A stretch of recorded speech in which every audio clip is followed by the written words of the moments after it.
Prego.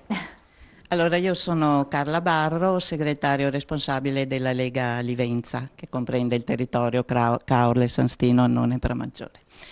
Ho un'esperienza diversa rispetto a tutti gli interventi che ho sentito, perché io nel 72, dopo essere entrata in ruolo, sono andata a vivere da sola. E questo secondo me è stata una cosa che mi ha maturata tantissimo e che al tempo però poteva essere anche criticata, perché si accettava magari che si andasse a vivere da soli perché si studiava a Padova, all'università eccetera, ma andare a vivere da soli a 100 metri in linea d'aria dai genitori era, Sconveniente. sì, era visto un po' così e così.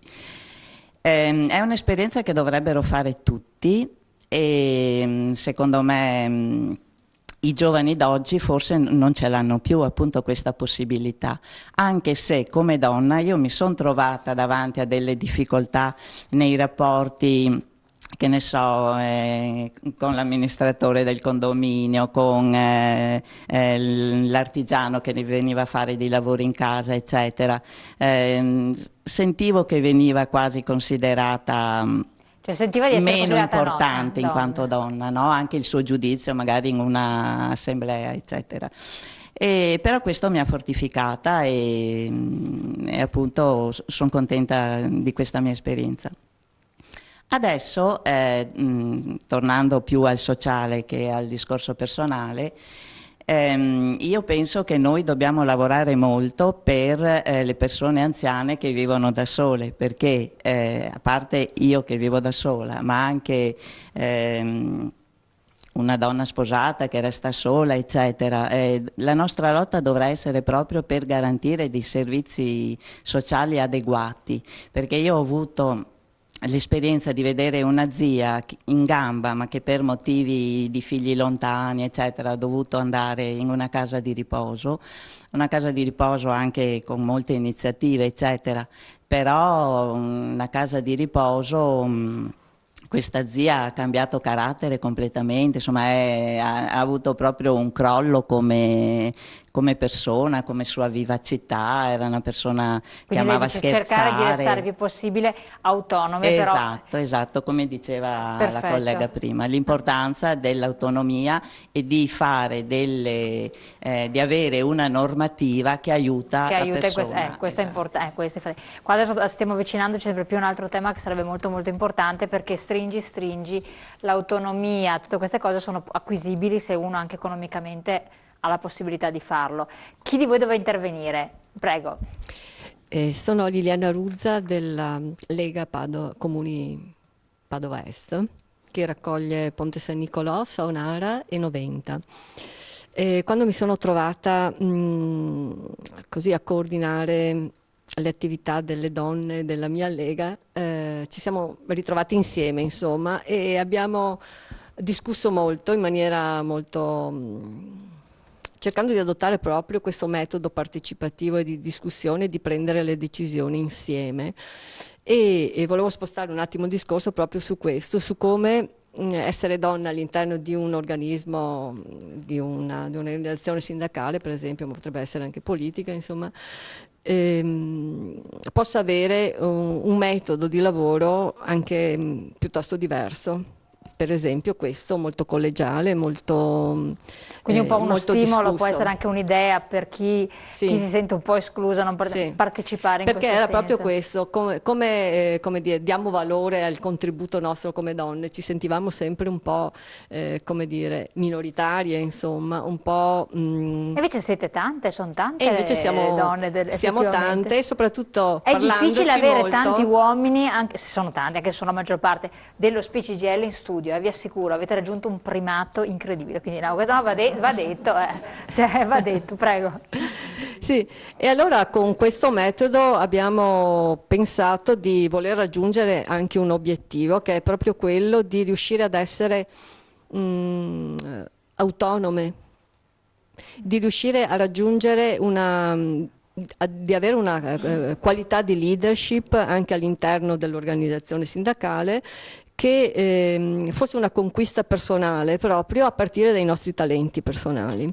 E quindi questo obiettivo di integrare gli argomenti propri dell'organizzazione sindacale e della politica con i nostri talenti personali, e questo ci è sembrato una modalità, cioè questa integrazione, una modalità per far emergere potenzialità, entusiasmi nel nostro gruppo, insomma nel nostro piccolo gruppo, che ha portato a dei frutti riconosciuti che ci hanno dato molta soddisfazione, insomma, nelle nostre iniziative. No, ma adesso infatti andremo nel merito delle iniziative, perché abbiamo creato abbastanza curiosità su questo. Quindi la seconda cosa che volevo dire, molto importante, cioè il metodo di lavoro, la capacità di esercitare questa leadership, ma anche e soprattutto un obiettivo, quello di raggiungere in maniera diversa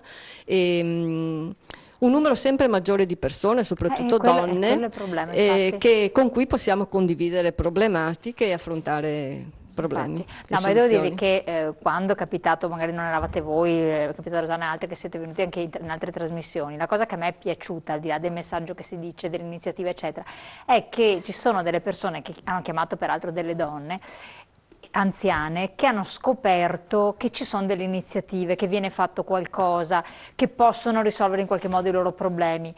Ovvio che per voi è scontato, perché siete dentro il sindacato e dice ma certo è normale, siamo qui, cioè, ma che dice?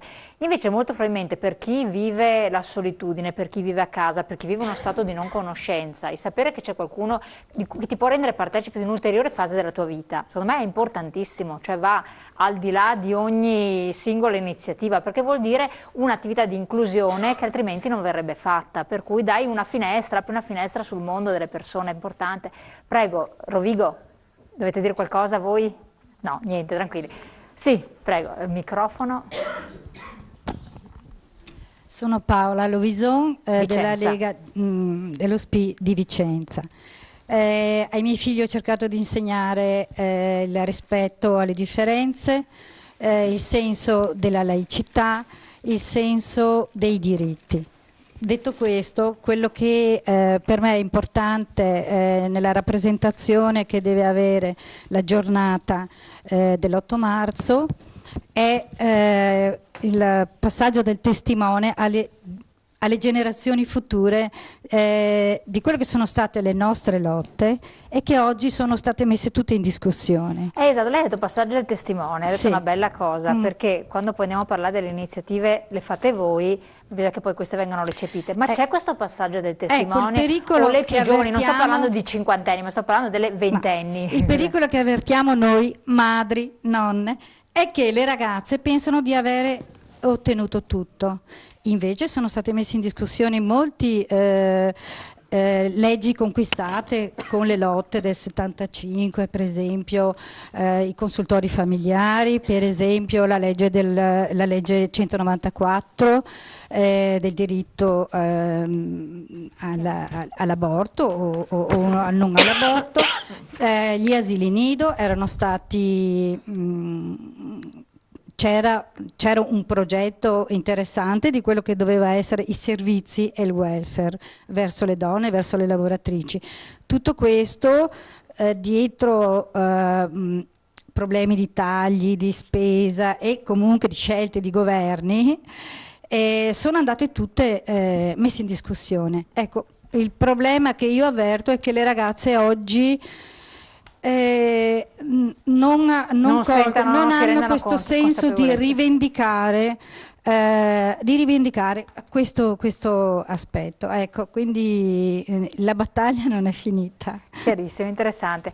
Rosanna Betella, allora io vorrei incominciare a prendere un po' in considerazione proprio quali sono tutte le iniziative territoriali, però non voglio perdere questo spunto qui perché mi sembra anche molto interessante ed è ritornato un po' nelle parole che sono state dette.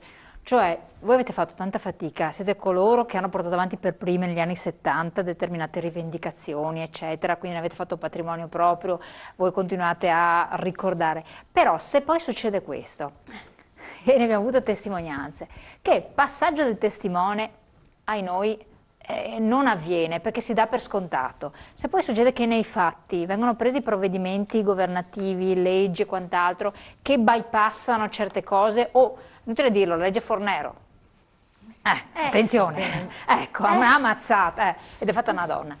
Vabbè, però, Ha pianto però, sì, ha pianto, le lacrime del coccodrillo. No, è terrorizzante perché vuol dire buttare via tutto. Cioè, già, vabbè, il sindacato dice che certe lotte e rivendicazioni sono state spazzate con il Job Act, ma a prescindere che sia così o che non sia così, io qua sto parlando proprio di acquisizione di diritti, di situazioni, ed è veramente gravissimo, perché allora è una nostra società che sta retrocedendo, invece che fare un passo avanti si retrocede. E sapete qual è lo strumento più straordinario per far retrocedere una società? Dare in mano a un ragazzo o a tutte le persone, lo dico sempre, un tablet o un iPhone, fargli passare il tempo a chattare e a comunicare sciocchezze, video ridicoli, barzellette, perché sono quelle, perché non è che il ragazzo è iperinformato del mondo, non sanno assolutamente niente, ma perché la comunicazione viene in questo senso, si rincitrullisce dietro questo, passano i giorni, i mesi, le ore, gli anni e quindi resta fermo lì. Perché alla fine un giovane questo gli succede, è uno strumento di controllo della mente pazzesco. Allora lei la patata bollente, visto che ha il coordinamento, sì. però poi ve la passo a tutte quante voi. No, ma, e dopo andiamo anche sul territorio, però queste sono cose importanti. Delle cose che fanno certamente riflettere. Però ti devo un po' contraddire. No, voglio essere contenta, io Anche vi do le provocazioni rispetto al fatto per che i questo. giovani, tablet, smartphone sempre legati. Siamo stati recentemente a un incontro che era un po' su centenari, sul fatto che ci sono molti centenari, no? Persone che raggiungono i 100 anni e comunque il patto intergenerazionale che è importante, proprio costruire alleanze fra le generazioni. E c'era un preside di una scuola che aveva fatto, il pubblico era di persone di una certa età, insomma. E ci ha fatto vedere un'immagine in cui c'era il museo di Parigi, la Gare d'Orsay, sì, in cui si vedeva un bellissimo dipinto dietro, no? Grande, e un divanetto in cui i ragazzi erano seduti e tutti, ognuno con il proprio smartphone. E questo preside dice: cosa dite di questa immagine? Naturalmente tutti, queste nuove generazioni che si perdono, che si vanno dietro solo, non gli interessa niente, no? E questo dice: sbagliato, usano mezzi diversi dai nostri, loro avevano guardato il quadro e adesso stavano approfondendo, perché è proprio il museo che ti porta a interagire con il tuo smartphone, no? Per capire stavano meglio. Facendosi la foto, il selfie, dicendo guarda dove sono. Ma stavano, perché era il gruppo poi che lui aveva portato per dire tante volte bisogna che parliamo di più con i ragazzi rispetto a, per esempio, noi donne cerchiamo di farlo dentro la nostra organizzazione, abbiamo rapporti costanti con la rete degli studenti medi, con l'unione degli studenti universitari, proprio anche rispetto alle conquiste fatte negli anni 70 e capire loro come se le vivono. Allora, certamente loro danno per scontato tutta una serie di cose che noi abbiamo conquistato, ma per forza di cose è così. Hanno le hanno le cose, non le hanno, come dire, non hanno combattuto per averle. Okay, però, sì.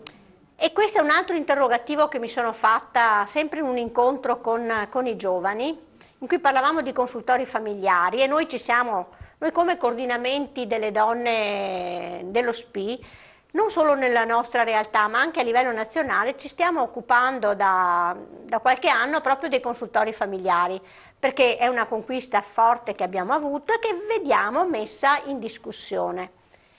E quindi bisogna difenderla, noi diciamo, sì, noi le donne di questa generazione. Parlando con loro mi sono resa conto invece che forse loro non ne usufruiscono e forse non è quello il servizio che a loro interessa, forse a loro interessa qualcos'altro, che dobbiamo scoprire assieme a loro cos'è. Quindi parlare i linguaggi, sì, trovare un linguaggio perché magari noi comune. Difendiamo una cosa che noi abbiamo voluto, perché noi allora negli anni Lo reputavate importante? Perché noi avevamo voluto i consultori familiari, ma negli anni 70 la sessualità era un tabù, certo, non si poteva mica parlare.